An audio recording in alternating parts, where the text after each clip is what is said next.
안녕하십니까. 바로 보는 TV 옴부즈맨 김나연입니다.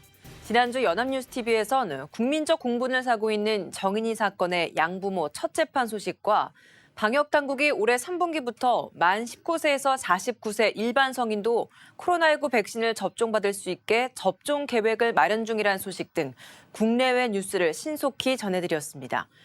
오늘 연합뉴스TV를 마른다 시간에선 토요와이드, 일요와이드, 그리고 뉴스 오늘을 중심으로 이재원 시청자 평가원이 모니터한 내용 전해드리겠습니다.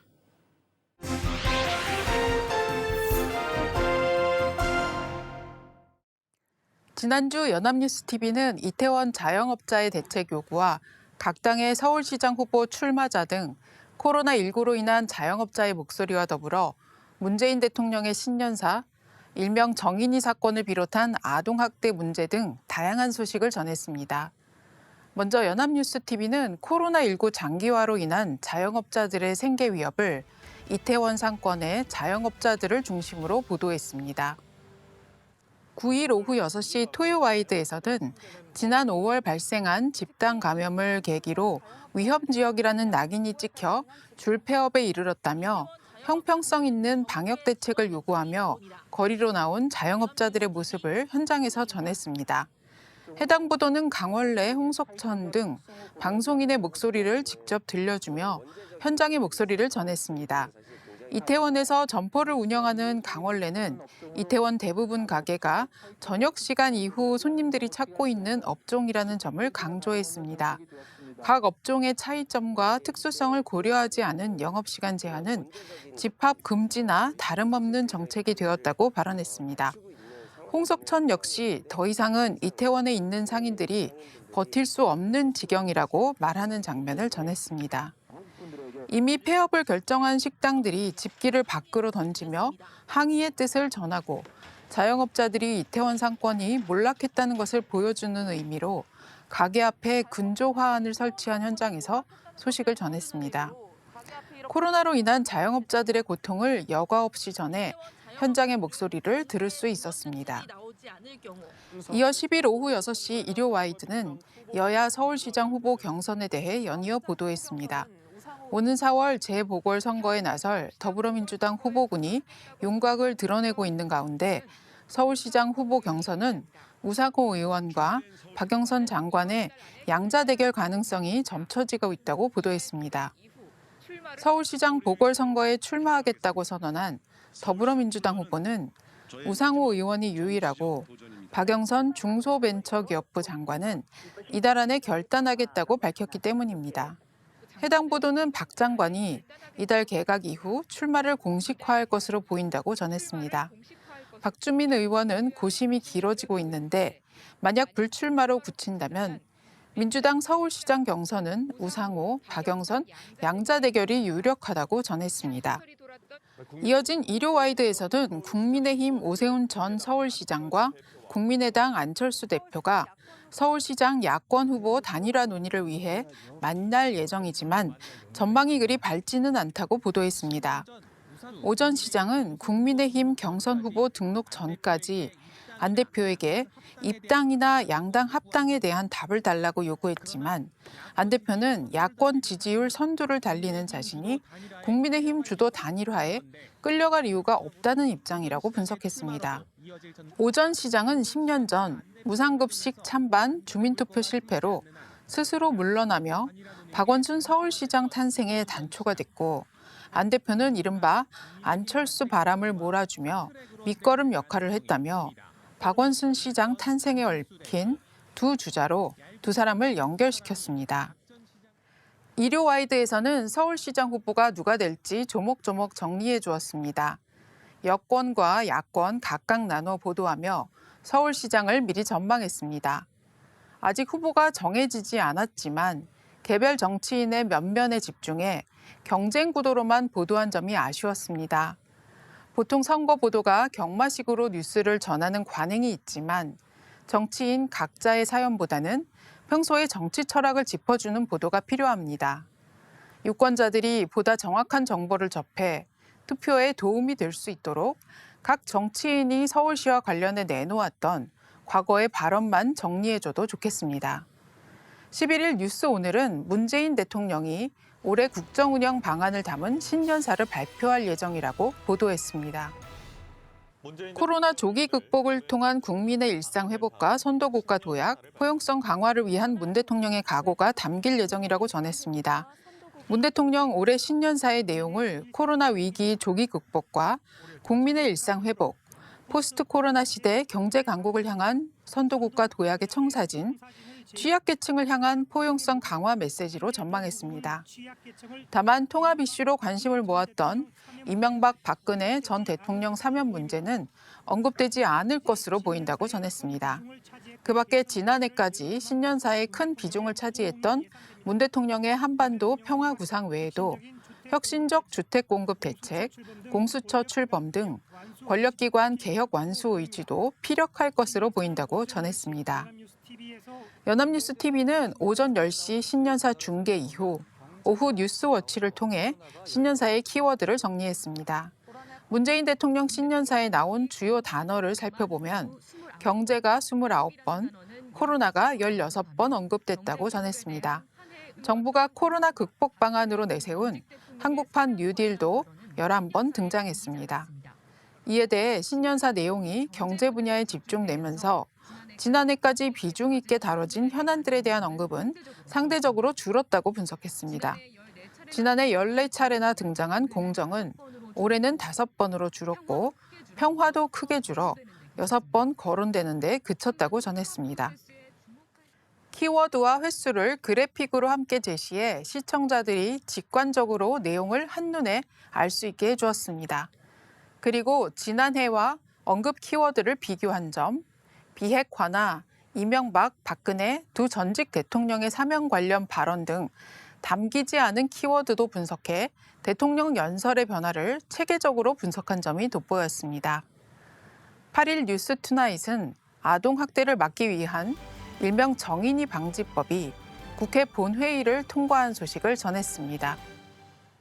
아동학대 신고 의무자의 신고가 있는 경우에는 지방자치단체 또는 수사기관이 즉시 조사 또는 수사에 착수하도록 의무화하고 현장 출동하는 공무원이 출입할 수 있는 범위를 넓히고 피해 아동 신고자와 가해자 분리 조치도 강화했습니다. 민법 개정안에서는 친권자가 아동의 보호나 교양을 위해 필요한 징계를 할 수 있다는 조항을 삭제했다는 내용을 자세히 전했습니다. 부모의 체벌을 합법화하는 규정으로 오인돼 온 이 조항을 삭제함으로써 법적으로 자녀 체벌을 금지하게 된 것입니다. 해당 보도는 국회가 움직이긴 했지만 아동학대 관련 수많은 법안을 미루다 여론에 떠밀려 땜질 대응했다는 비판의 목소리, 법안을 만드는 것보다 법안이 잘 지켜지는 환경 조성이 더욱 중요하다는 지적을 담았습니다. 법이 국회를 통과했다는 사실만 전하는 데 그친 것이 아니라 비판적인 시각으로 다뤄 언론의 감시 기능을 보여줬습니다. 향후 실효성 있는 법 적용이 이루어지고 있는지 추적 보도해 주시길 바랍니다. 이어 10일 일요와이드와 11일 뉴스리뷰 등에서는 정인이 사건의 재판을 앞두고 검찰이 엄마 장모 씨에게 기존에 적용한 아동학대치사 혐의를 살인죄로 바꿀 것인지 관심이 쏠리고 있다고 짚어주었습니다. 첫 재판을 앞두고 혐의가 바뀔 가능성도 있다며 검찰은 법의학 전문가에게 부검 결과에 재감정을 의뢰했다고 전했습니다. 정인이의 사망 원인을 다시 면밀히 들여다봐 고의성이 있다면, 즉 정인이를 살해할 목적으로 학대했다는 증거가 나올 경우 공소장을 변경해 살인 혐의를 적용할 수 있다고 설명했습니다. 정인이 사건 이후 8일 서울 강북구에선 겉옷도 입지 않은 만 4세의 여아가 길을 헤매다 시민에게 발견되는 사건, 10일 음식을 먹었다는 이유로 내복 차림의 딸을 집 밖으로 내쫓은 엄마를 입건한 소식을 전했습니다. 정인이 사건 이후 아동학대에 대한 사회적 감수성이 높아지고 지역사회의 감시와 아동 보호에 대한 사회적 합의가 확대되는 점은 반가운 일입니다. 다만 정인이 사건의 경우 양부모, 이후 일어난 사건들은 친모 등 입양 여부를 구분짓는 표현이 등장했습니다. 양부모인지 친부모인지는 정보의 하나일 수 있지만 자칫 입양에 대한 선입견을 줄 수도 있으므로 주의해야겠습니다.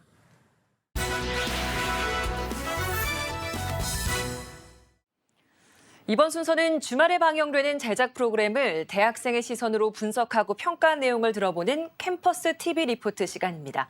이번 주는 중앙대학교 미디어 커뮤니케이션 학부 이유경 학생 나와 있습니다. 어서 오세요. 안녕하세요. 네, 이번 주에는 어떤 프로그램 모니터했나요? 네, 저는 지난 10일 오전 9시 30분에 방송된 명품 리포트 맥을 모니터했습니다. 여의도 풍량계에서는 4월 7일에 있을 여야의 재보선 준비 상황을, 기업 기상도에서는 정초부터 해뜬 기업과 설이 내려 몸살인 기업을 다뤘습니다. 그럼 자세한 모니터 내용 지금부터 전해드리겠습니다.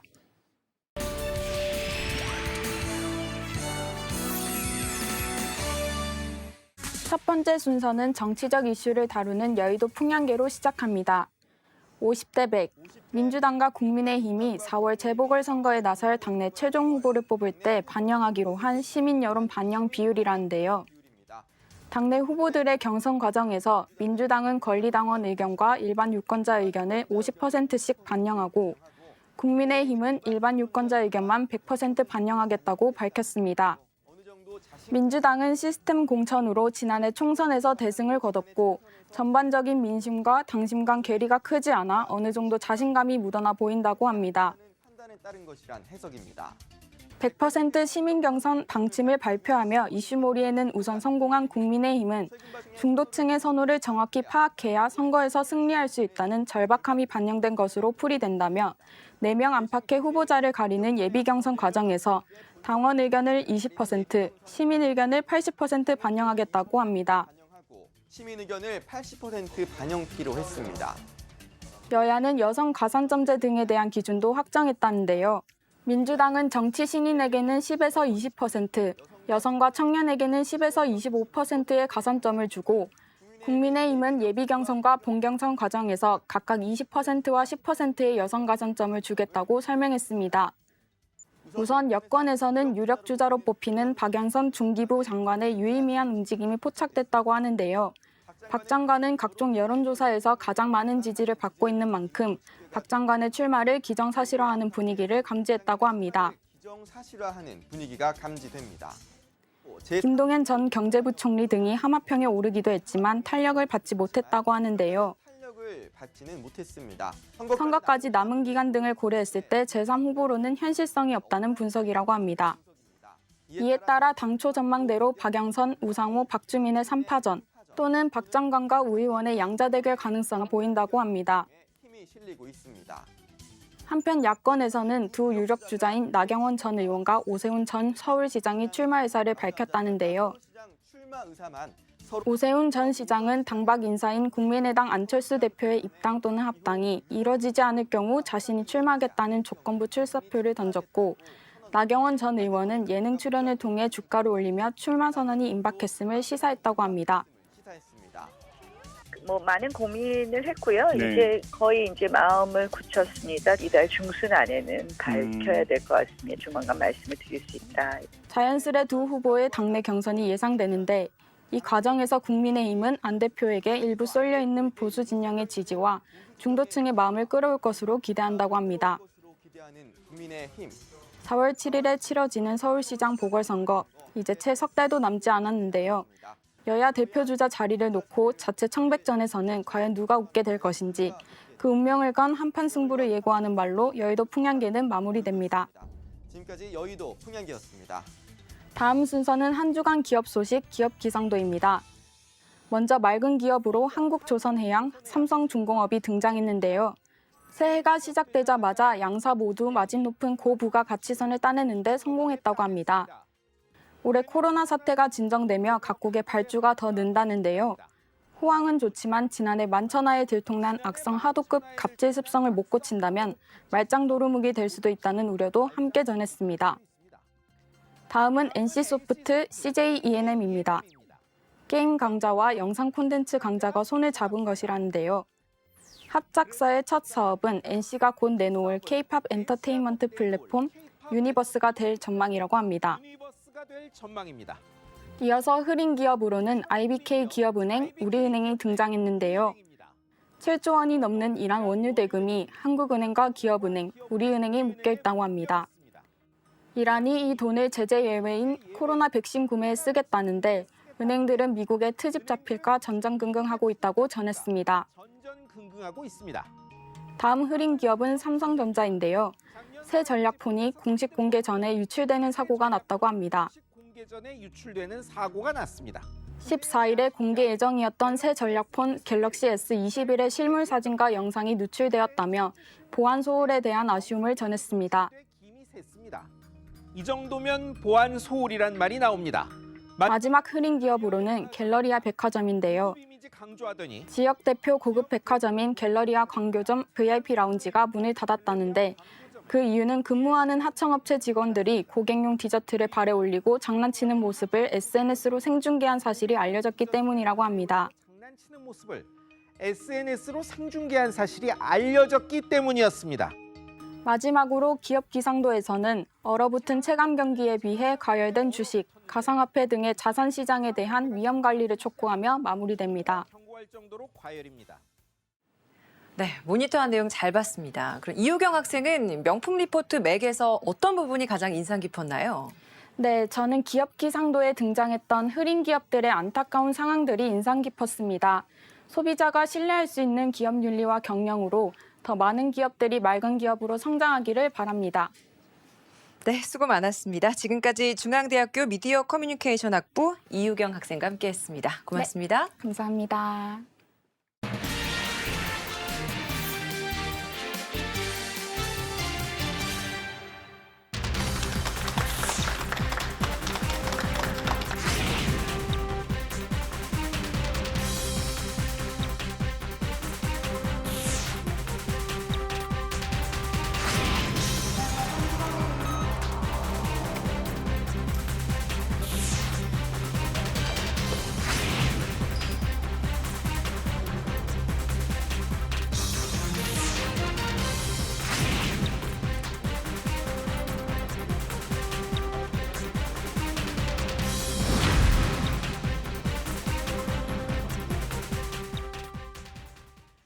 이른바 동학 개미 운동으로 불리는 개인 매수세에 힘입어 코스피가 지난 7일 종가 기준 사상 처음으로 3,000선을 넘어섰습니다. 하지만 코로나19 사태 이후 빚을 내 투자하는 열풍 등이 이어져 상승장을 이끌다 보니 지나친 과열에 대한 우려도 적지 않습니다. 오늘 TV와 비평 시간은 주가 3,000시대의 명암에 대해 우리 언론에선 어떻게 보도하고 있는지 자세히 알아보겠습니다. 동아방송예술대 방송보도제작과 정은희 교수 자리하셨습니다. 어서 오세요. 안녕하십니까. 네, 지난 7일에 코스피가 처음으로 3,000선을 넘어섰습니다. 그리고 네. 그때 당일의 코스피 시가총액을 봐도 사상 최초로 2,000조 원을 넘어섰습니다. 이런 코스피 우리 주식시장이 호황을 누리고 있는 배경과 정치권의 반응을 우리 언론은 어떻게 보도하고 있습니까? 네. 여러분도 주식에 관심이 없으셨던 분들이라도 주식시장 기사를 연일 보고 계실 겁니다. 우리 코스피 지수가 사상 처음으로 3,000 고지를 넘어섰습니다. 흔히 이 동학개미로 불리는 일반 투자자들께서 매수에 나서면서 코스피 지수가 지속적으로 상승을 하고 있습니다. 이렇게 국내 증시가 엄청난 호황을 누리고 있고요. 또 코스닥도 1,000대 진입을 목전에 앞두고 있습니다. 하루가 멀다고 사상 처음, 연중 최고 등의 표현이 되는 그런 기사들 많이 보셨을 겁니다. 네. 증권가에서는 올해 코스피 지수가 3,200에서 3,500선을 달성할 것이다 라고 보는 전망도 있고요. 또 공매도 기사가 있었죠. 걱정스러운 시선의 보도도 많은 것이 사실입니다. 지난해 코스피 상승률은 28.3%로 G20 국가 중에서 1위였습니다. 뉴스핌, 더 퍼블릭 등 여러 언론의 보도에 따르면 증권가에서는 이 코스피 강세 원인으로 네. 첫째, 제조업 중심의 글로벌 경기 회복, 그리고 둘째, 약달러로 인한 외국인 자금 유입, 셋째, 이 풍부한 유동성으로 인한 멀티플 확장, 넷째, 시가총액 상위 기업 중심의 이익 전망 개선 등을 언급하고 있습니다. 이 풍부한 유동성은요, 초저금리 기조와 정부의 부동산 규제 때문이다라고 언급을 하고 있죠. 이런 이 코스피 3000 시대를 놓고 정치권의 의견도 엇갈리고 있습니다. 이 데일리 보도에 따르면 더불어민주당은 이 증시 상승을 이끈 동학개미에 힘을 실으면서 한국 경제의 밝은 미래를 언급하고 있고요. 또 야권에서는 실물 경제와의 괴리를 우려하고 있습니다. 그러니까 거품이 있다라는 지적인데요. 네. 이것으로 인해서 여야 간의 설전이 있기도 했습니다.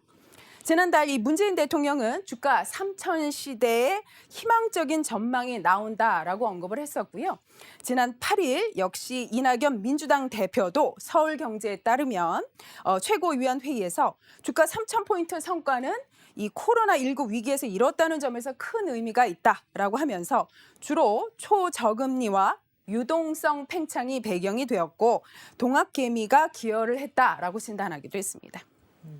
이 데일리 보도에 따르면 주호영 국민의힘 원내대표는 문재인 대통령의 이 주가 발언에 대해서 자다가 봉창 두드리는 소리를 한다라고 언급하기도 했었고요.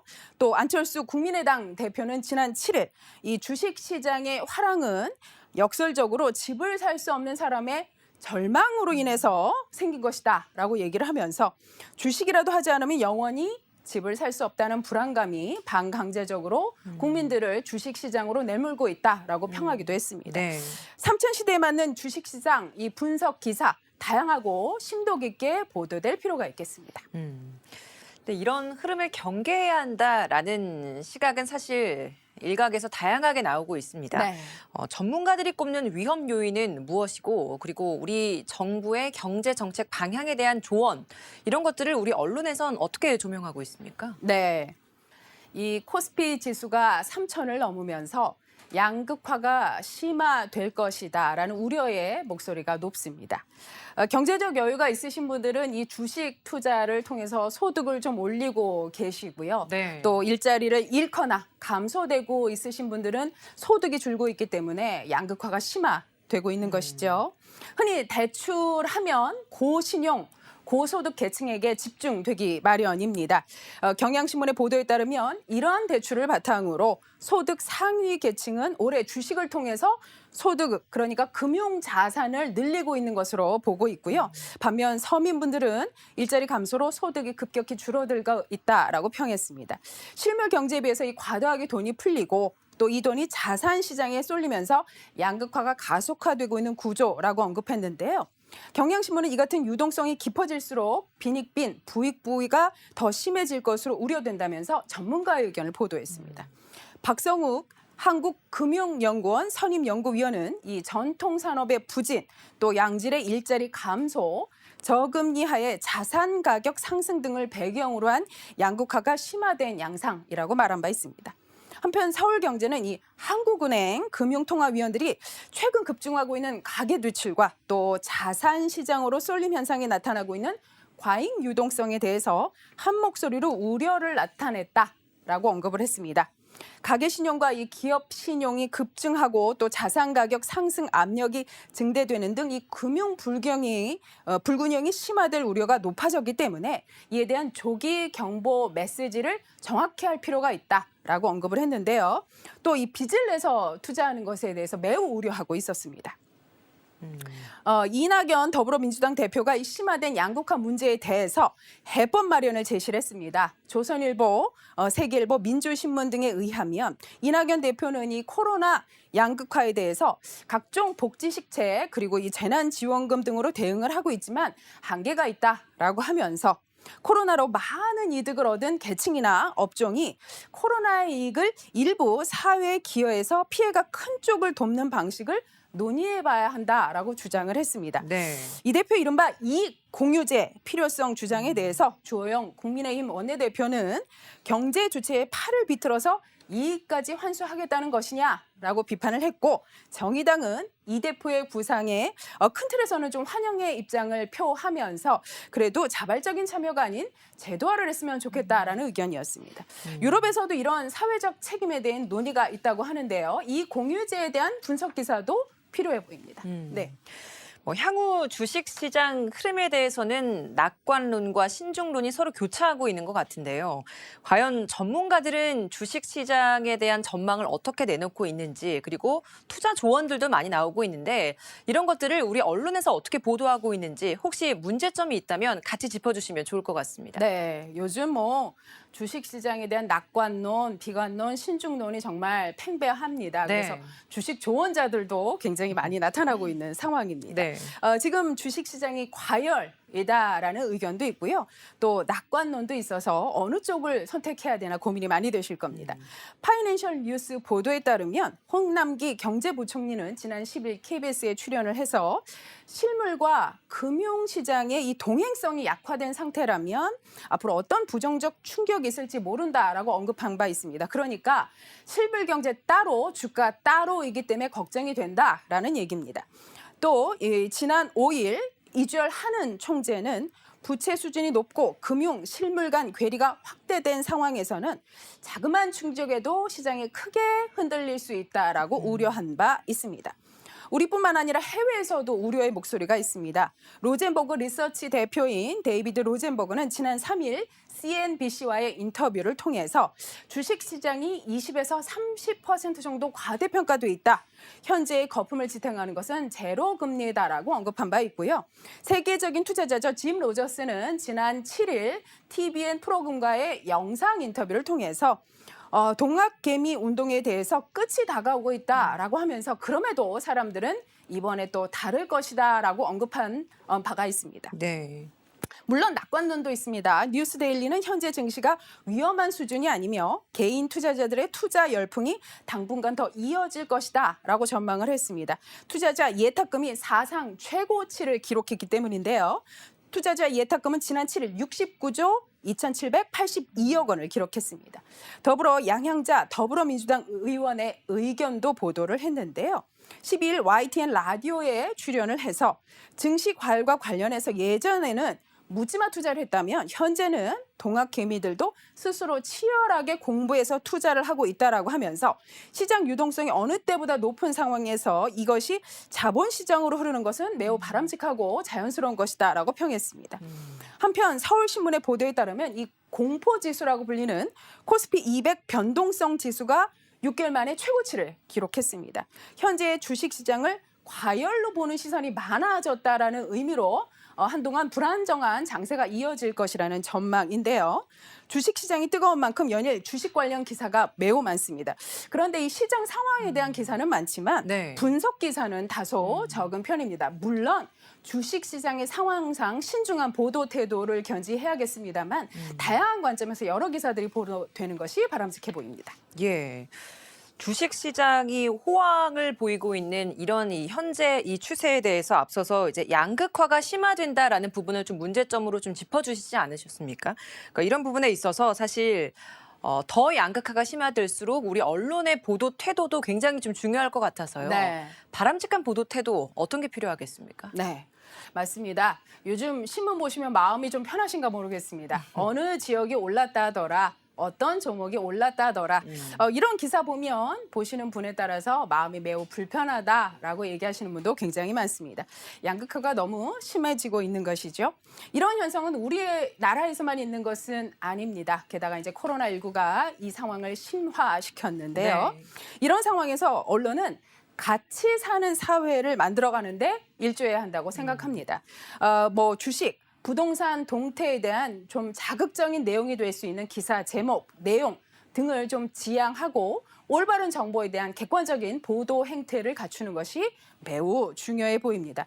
또 일자리를 잃으셨거나 또 감소해서 소득이 줄어드신 분들에게 시행되고 있는 정부 시책 등을 바로바로 보도하고 정확하게 적극적으로 보도를 해서 이분들이 이런 혜택을 보실 수 있도록 하는 것 매우 중요해 보입니다.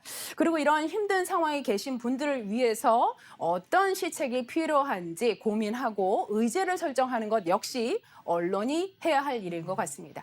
코로나19 아직도 긴 터널이 남았습니다. 그리고 끝나면 어떤 사회가 도래할지는 우리가 예상하기가 쉽지 않습니다. 그런 만큼 이런 모두 다 같이 사는 사회를 위한 언론 보도 행태 매우 중요하다고 생각합니다. 네. 지금까지 동아방송예술대 방송보도제작과 정은희 교수와 함께했습니다. 오늘 말씀 고맙습니다. 고맙습니다. 네, 옴부즈맨 제작진은 시청자 여러분의 다양하고 소중한 의견을 기다립니다. 방송을 보고 느낀 소감을 연합뉴스TV 홈페이지 시청자 게시판이나 SNS로 보내주시기 바랍니다. 저희는 다음 주에 다시 찾아뵙겠습니다. 시청해주신 여러분 고맙습니다.